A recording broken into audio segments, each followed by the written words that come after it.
a God who loves Atlantic City and its families. And as you notice, when you saw one of Bruce Week's slides, it had a number of community development corporations working in Atlantic City.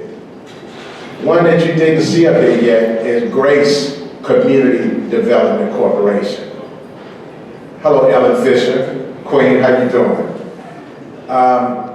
And Grace Community Development Corporation is a faith-based community development corporation that started by Rev Hargrove. And we're working with Rev Hargrove in that community development corporation to focus on working with City Hall to develop new affordable workforce housing for Atlantic City residents. Folks is in Stanley Home Village, folks is in Back Maryland, folks is over there in Busby. You know what? Those folks want to become homeowners. They were born and raised in Atlantic City. They can and I can afford to buy an affordable house that starts at $500,000 or $700,000. We need to have affordable workforce housing in Atlantic City that's really affordable. And I think the next governor of New Jersey is going to focus on that. Now, a man of God who loves Atlantic City and its families, I'd like to ask Reverend Rev Hargrove to come to the podium to share his thoughts on our endeavors to collaborate with his nonprofit, Grace Community Development Corporation, to help Atlantic City Business Roundtable address Atlantic City's demand for much-needed affordable housing. Reverend Hargrove.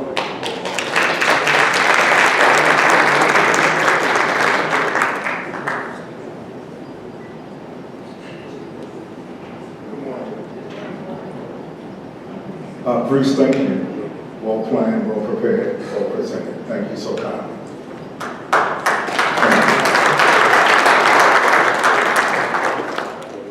I'm going to ask you to indulge me for about 10 to 12 minutes. Some of you might want to know, why am I here? I ask the same question. Because I'm a black preacher.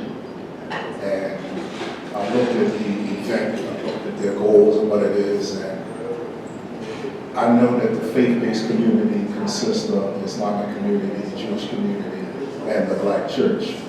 But I'm here today to speak on behalf of the black church as a black preacher, because I thought, or I believe, this is an invitation to the table, and I come to say that the black church needs to be at the table. I want you to reflect with me, because if you don't know where you come from, you don't know where you go. I just want you to reflect with me for a few moments. I promise you, the mayor's been in my church, but he's been there 10, 12 minutes. I'm not going to be long. I want you to reflect to prior 1968, before Dr. King was assassinated in the 50s and 60s, when the black community was thriving. You had teachers, doctors, lawyers, cooks.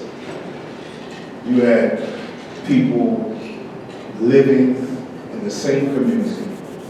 You had people with no degrees living in the same community as doctors and lawyers and teachers and dentists. Because the cities had factories. They had jobs. They could make a stable living. And then if we journey to post the Martin Luther King assassination into the 70s, we see immediately an attack against the black community. It starts out with two devastating, cascading positions. Number one, economic. The attack economically was the factories were shut down, so unemployment now goes up. And with the factories being shut down, the economic attack, it was twinned by the social attack.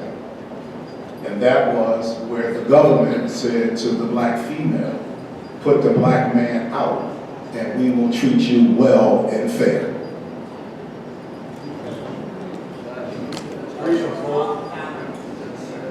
Then in the 80s, the CIA says, let's crack the back of the black community. And these same cities, Detroit, Chicago, LA, New York, Maryland, we know them, these same communities overnight are saturated with crack cocaine. Overnight. And then in the 90s, the attack shifts. Starts with the family, moves to the community. Then in the 90s, it was directed straight to the black man.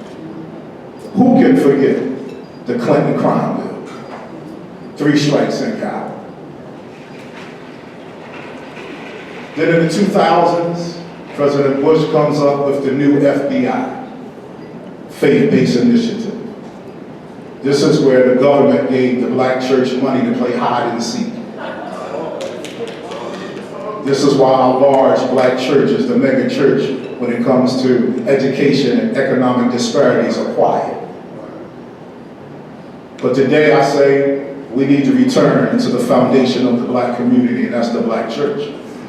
Because when anybody wants to get elected, where do they go?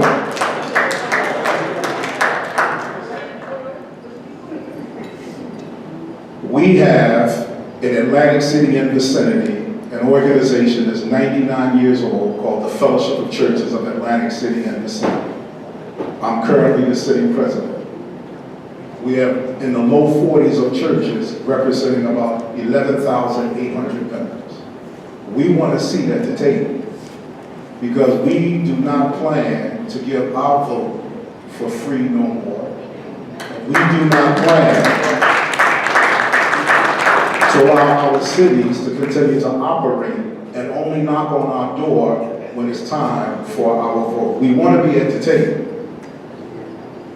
There's a story in the Bible, it's called the Last Supper. And so what we're saying is supper. It's an acronym, a spiritual, unified, prophetic, political, economical revival. That's what we want. We want to work with the business community. We want to work with local government. We want to work with other faith-based communities. We want to work and we want to help. Think about it. The government gives the church tax exempt. They let you buy property in a community and say you don't have to pay taxes. You know why? Because they expect you to do something in the community. So I work with my father, who's been pastoring now 45 years with his CDC. Not only did we build 2 churches, but we built a senior citizen housing development in 1988. We didn't stop there. We had a 7-phase, 240-unit, low-income, affordable houses. We didn't stop there. Then we built a school. We didn't stop there. Then we built a daycare. We didn't stop there. We just completed our 2nd senior citizen housing. And now we're about to put a community life center up. And all of that is on 68 acres owned by the church. From being the vice president of his CDC, I thought now, I've supported my father, I've been faithful as a son, I'm going to start my own CDC, Grace Community Development Corporation. I've been pastoring in this city 35 years. And it's a great city. I was born here. I remember when we used to say what AC represented. All cousins. Just all cousins. And so before I sit down, my brothers and sisters, I want to say 2 things. Number 1, we's all we got. Number 2, we's all we got. Thank you.